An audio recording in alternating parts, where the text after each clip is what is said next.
मैं हूं अंकित अवस्थी। साथियों, आपने डोनाल्ड ट्रंप के साथ में बहुत सारे राष्ट्र अध्यक्षों को इनके ओवल ऑफिस में बैठे हुए देखा होगा। पूरी दुनिया में जिस तरह से इन्होंने अपने ऑफिस में बिठाकर लोगों को इंसल्ट करके, उन देशों को यह धमका करके कि तुम हमारे बिना कुछ नहीं हो, आपने ये तस्वीरें बड़ी कॉमन रूप से देखी होंगी। फिर चाहे वो ब्रिटिश पीएम हो, चाहे जेलेंस्की हो, फिर चाहे साउथ अफ्रीकन की तरफ से राष्ट्राध्यक्ष हो, चाहे कनाडा के राष्ट्राध्यक्ष हो, आपने दुनिया भर के राजनेताओं को ट्रंप के सामने झुकते हुए या उनकी वजह से प्रभावित होते हुए देखा होगा, क्योंकि ट्रंप चाहते ही ये हैं। उन्हें दिखाना है कि दुनिया को उन्होंने अपनी तरफ से कैसे डायरेक्शंस दिए हुए हैं। असल मायने में अमेरिका क्या है, ये दुनिया को बताने के लिए जो ट्रंप ने इन दिनों रूप अपनाया हुआ है कि दुनिया अमेरिका के बिना कुछ नहीं है, इस बात को जो चीख चीख कर वो बताने का प्रयास कर रहे हैं, उसी क्रोनोलॉजी में उन्होंने कुछ देशों की सरकारें तक पलट डाली।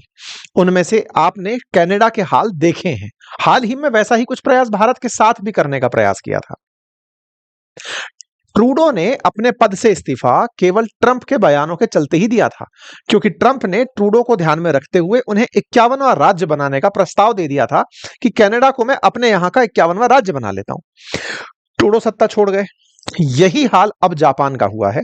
जापान के प्राइम मिनिस्टर इशिबा, जिनसे अभी इसी महीने की शुरुआत में नरेंद्र मोदी जी, हमारे प्रधानमंत्री जी, मुलाकात करके आए थे। भारत की जब यात्रा हुई थी जापान की, तब इन्हीं से साथ से मुलाकात हुई थी।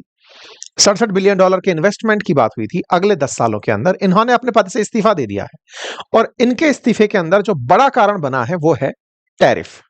टैरिफ, ट्रंप के साथ में इनकी वार्ता कि ये ट्रंप के साथ में देश को न्याय नहीं दिलवा पाए। इनके अंदर इस बात का गिल्ट और इनकी पार्टी में इस बात को लेकर के गुस्सा, इनके देश की जनता में इनके प्रति निराशा कि आप ट्रंप के सामने क्यों झुक गए, ट्रंप के खिलाफ जापान क्यों खड़ा नहीं हो पाया। बस इन्हीं प्रश्नों के चलते इन्होंने अपने पद से इस्तीफा दे दिया। आज की हेडलाइंस है जापान के प्राइम मिनिस्टर का रिजाइन करना, केवल और केवल यह मानते हुए कि इनकी पार्टी की बस सरकार चलती रहे। इनमें लोगों का विश्वास खत्म हुआ है, कोई बात नहीं, अगर मैं काबिल नहीं रहा तो मेरे स्थान पर कोई और बनकर आ जाएगा। माना कि मैं ट्रंप के साथ सही से डील नहीं कर पाया। क्या है पूरी कहानी? ट्रंप से ऐसी कौन सी डील थी जिससे कि जापान के प्राइम मिनिस्टर को अपने पद से इस्तीफा देना पड़ा? ऐसी कौन सी डील थी जिससे जापानियों ने ह्यूमिलिएशन फील किया, जिसके चलते जापानियों को शर्मिंदगी का एहसास हुआ? आज के सेशन में इन सब का जिक्र करेंगे, विस्तार से चर्चा करेंगे, जापान की राजनीतिक व्यवस्था को समझेंगे कि शिंजो आबे के बाद से लेकर अब तक जापान में कोई भी प्राइम मिनिस्टर अपना पूरा कार्यकाल क्यों नहीं कर पाया। आज के सेशन में हम ये भी जानेंगे कि किस तरह अमेरिका अपने ऊपर आश्रित हो रखी अर्थव्यवस्थाओं को अब अपनी शर्तों से चला रहा है, और उन्हीं शर्तों के अंदर जापान जैसे देश की सरकार कैसे बदल गई। हालांकि प्रयास भारत के साथ भी है। आसपास तो हम देख ही चुके हैं कि अमेरिका ने कैसे पाकिस्तान के अंदर, बांग्लादेश के अंदर सत्ता परिवर्तन किए हैं। ऐसे ही प्रयास भारत के अंदर भी हैं, और भारत को भी ट्रेड और टैरिफ के नाम पर दबाने का प्रयास अमेरिका लंबे समय से कर रहा है। लेकिन क्या वाकई में भारत की सरकार टिक पाएगी ट्रंप के इन दबाव के चलते, या हमारे यहां पर भी जनता में सरकार के विरुद्ध एक अनरेस्ट पैदा होगा जिसके चलते सरकारों को विचार करना पड़ जाएगा? सारी बातें विस्तार से आज के सेशन में होंगी। सेशन को ज्यादा से ज्यादा साथियों से साझा कर दीजिए। चैनल पर नए हैं तो सब्सक्राइब कर लीजिए। जापान के प्रधानमंत्री शिगेरू इशिबा ने हाल ही में अपने पद से इस्तीफा दे दिया है। जापान के नेशनल ब्रॉडकास्टर, जैसे हमारे यहाँ डीडी न्यूज चलता है, ऐसे ही एनएचके के अनुसार शिगेरू ने यह इस्तीफा रविवार को अपने पद से दे दिया, क्योंकि उनकी पार्टी जो लिबरल डेमोक्रेटिक पार्टी है उसके अंदर फूट को रोका जा सके। Liberal democratic party, Democrats, Biden के समय के बाद डेमोक्रेट्स, इस समय ट्रंप का जो काल चल रहा है, रिपब्लिकन्स की अमेरिका में शासन है। क्या यह कहा जा सकता है कि भाई डेमोक्रेट को ही पसंद करते थे, इस चक्कर में ऐसा हुआ? वो पार्टी पॉलिटिक्स अमेरिका की जापान में फॉलो नहीं होती है, लेकिन अपनी पार्टी के अंदर फूट को होने से रोका जा सके, इसे ध्यान में रखते हुए इन्होंने कल अपने पद से इस्तीफा दे दिया। जापान के प्रधानमंत्री शिगेरू इशिबा के इस अनाउंसमेंट के बाद मीडिया में चर्चाएं बहुत तेजी से होने लगी कि इन्होंने अपना 1 साल भी पूरा नहीं किया है, और 1 साल से पहले ही इन्होंने अपने पद से इस्तीफा दे दिया।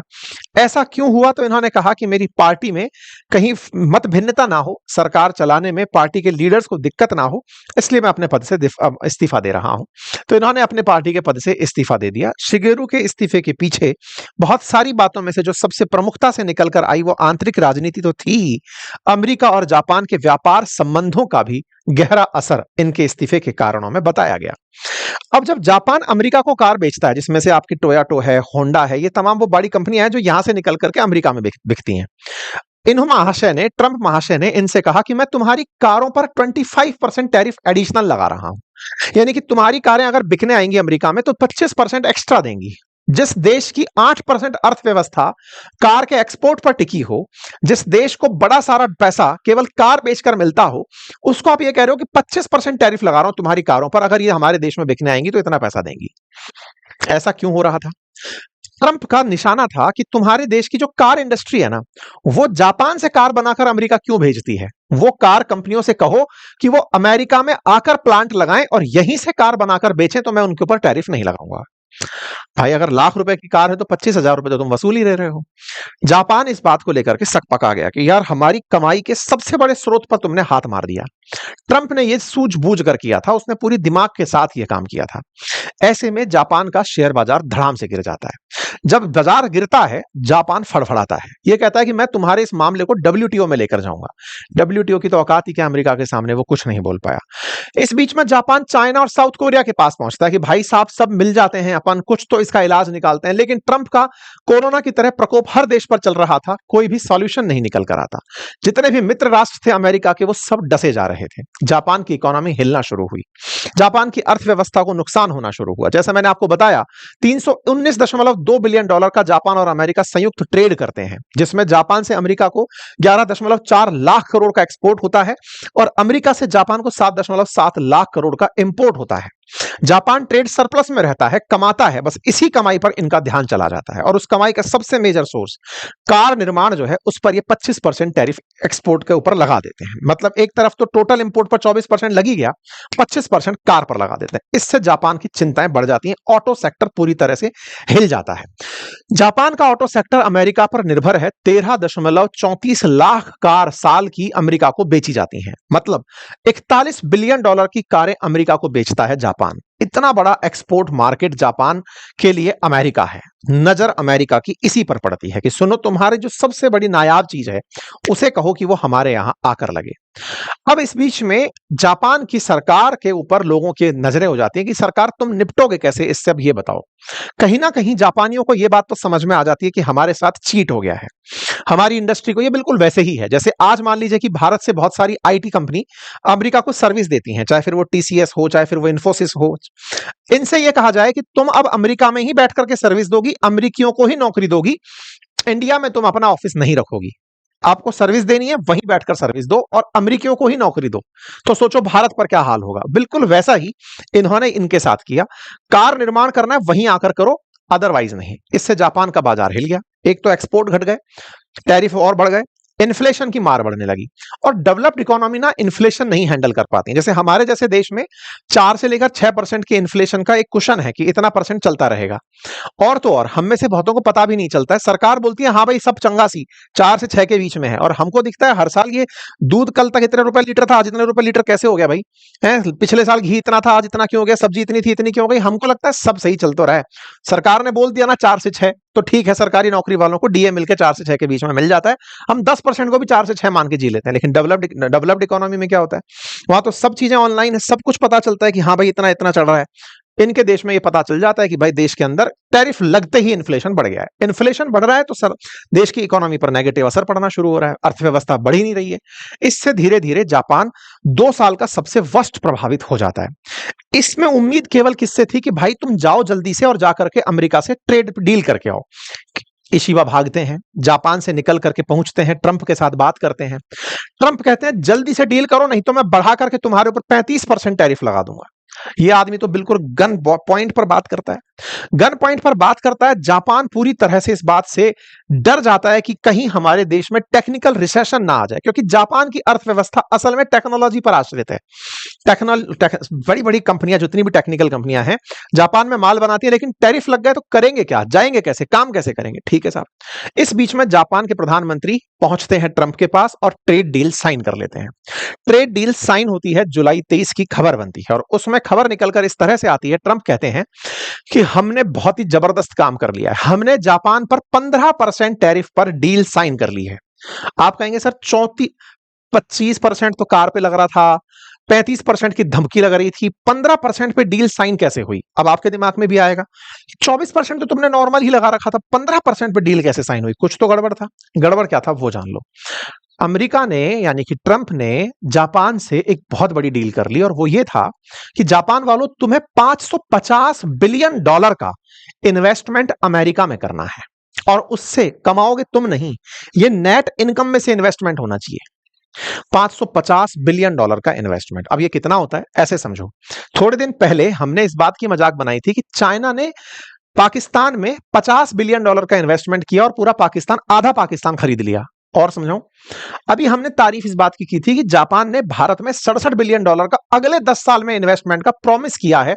उस पर हमने तालियां बजाई थी कि जापान हमारा मित्र है। सोचो, ट्रंप ने इनसे $550 बिलियन यानी 10 टाइम्स जिसको चाइना ने पाकिस्तान को दिया, या लगभग 9 टाइम्स जितना जापान ने अगले 10 सालों के लिए भारत को बोला, उसका एक झटके में अमेरिका जापान से मांग लिया। $550 बिलियन का इन्वेस्टमेंट करोगे राइट नाउ। इन्वेस्टमेंट के लिए जापान तैयार हो जाता है। इस बात पर इनके जो ट्रेड सेक्रेटरी हैं, जो भारत के लिए कह रहे थे कि भारत को झुकना पड़ेगा, शर्तें माननी पड़ेंगी, ये हंसते हुए व्यंग कर देते हैं कि उनके पास था ही क्या ऑप्शन, उनको तो आना ही था। ये आदमी बहुत, मतलब इस समय भारतीयों की भी नजरों में सबसे गंदा चढ़ा हुआ है। मतलब ये वो व्यक्ति है जिसने थोड़े दिन पहले कहा था ना, 3 शर्तें हैं, भारत को झुकना ही पड़ेगा, भारत माफी मांगेगा। ये इनका वाणिज्य मंत्री है लुटनिक। जापान ही मजाक बना लेता है। मजाक तो बनती है, जापानियों का हृदय इस बात से टूटता तो है और निश्चित ही बात है। देखिए क्या है, क्षमा शोभती उस भुजंग को जिसके पास गरल हो। जापान ने गरल तो रखा ही नहीं, जहर तो था ही नहीं, उसने डिफेंस तो रखा ही नहीं। आज भारत का अलग स्टैंड क्यों है? क्योंकि न्यूक्लियर बॉम्ब रखता है। न्यूक्लियर बॉम्ब भारत के लिए एक नेगोशिएटिंग पावर बनी हुई है। जापान ने तो पूरे हथियार ही छोड़ रखे हैं ना, वो तो पूरी तरह अमेरिका पर निर्भर है, एक्सटेंडेड कॉलोनी अमेरिका की। ऐसे में $550 बिलियन अमेरिका में लगाने हैं और 15% की टैरिफ डील लेकर ये चले आते हैं और उनका इंपोजिशन 4 सितंबर से लागू हो जाता है। जैसे ही ये घटना लागू होती है 4 सितंबर को, जापान के अंदर हड़बड़ाहट मच जाती है। लोग जापान के पूछने लगते हैं कि क्या हम लोगों ने गलती कर दी? अमेरिका इतनी ही डील पर नहीं नेगोशिएट करता है, साथ में यह भी कहता है कि तुम्हें अमेरिका से जो गाड़ियां आ रही हैं उनके लिए बाजार जापान में खोलना पड़ेगा। और तो और चावल फसलें जितनी भी हैं, जैसे भारत के लिए कहा गया था ना कि जीएम क्रॉप्स को अपने देश में बिकने दो, अमेरिकी फसलों को तुम जापानी बाजार में बिकने दोगे। लोगों के अंदर अनरेस्ट पैदा होता है। ट्रंप ने जापान से कहा कि तुम हमारा एग्रीकल्चर प्रोडक्ट भी खरीदोगे और हमारी कारें भी खरीदोगे। ये एग्री करके चले आते हैं। जापान ने अपनी तरफ से जो डील करी, इस डील से जापानियों में रोष होता है, पार्टी में अविश्वास पैदा होता है। परिणाम स्वरूप प्रधानमंत्री को पद से इस्तीफा देना पड़ता है। प्रधानमंत्री जिन्होंने यह एग्रीमेंट किया, उन्होंने अपने पद से इस्तीफा दे दिया। अब देखिए, चूंकि आप एग्रीमेंट कर चुके हैं, उसके बावजूद आप इस्तीफा दे रहे हैं, तो कोई लॉजिक नहीं बनता। अगर इन्हें इस्तीफा देना ही था तो शर्तें मानने से पहले देना चाहिए था। अब उस इस्तीफे का कोई मतलब नहीं है। आप खत्म कर चुके हैं इस पूरी कहानी को, उसके बाद जाके कहते हैं सॉरी भाई मैं तो चला, इसका कोई मतलब नहीं है। यानी इतिहास इन्हें कोई मतलब कि साहब शहीद हो गए थे या बलिदान हो गए थे, इसके लिए याद नहीं रखेगा। डुबो दिए थे और फिर जाकर के तुम जाकर सरेंडर कर दिए, कोई लॉजिक नहीं बचा। यही कारण है कि इनके देश के प्रमुख कारणों में कहा जा रहा है कि साहब इनको अपोजिशन का सपोर्ट नहीं मिल रहा था, स्वाभाविक सी बात है। इनके यहां पर जनता नाराज थी, ये भी स्वाभाविक सी बात है। ऐसे में अब प्रधानमंत्री पद पर नए 5 दावेदार हैं, इनमें से कोई भी आएगा, फिलहाल तो एलडीपी की तरफ से ही आएगा। लेकिन यह तय है कि ट्रंप ने इनकी सत्ता को उखाड़ फेंका, जापान को उसकी असलियत याद दिला दी। और जब इनसे पूछा गया, ट्रंप से आज का ही पूछा गया कि सर आपको पता है जापान के पीएम ने इस्तीफा दे दिया है, क्यों दे दिया? वो तो अच्छा डील करके गया था। मतलब उसको कोई फर्क नहीं पड़ा इस बात से। ठीक है करो, मेरे लिए तो तुम फायदे का सौदा करके चले गए। अब वो फायदे का सौदा आने वाली सरकारें पलटने की हिम्मत रखें, जापानियों से ये उम्मीद की जाती है। जापान को शायद अपना पुराना इतिहास याद करना होगा, अदरवाइज ये व्यक्ति अभी तो साउथ कोरिया का भी बहुत बुरा हाल करने वाला है। खैर, फिलहाल के लिए इतना ही। उम्मीद है कि आप सभी साथियों को ये जानकारी सही से समझ में आई होगी। अगर जानकारी समझ में आई हो तो अपने सभी साथियों के साथ साझा करिए। चैनल पर नए हैं तो सब्सक्राइब कर लीजिए। Thank you so much.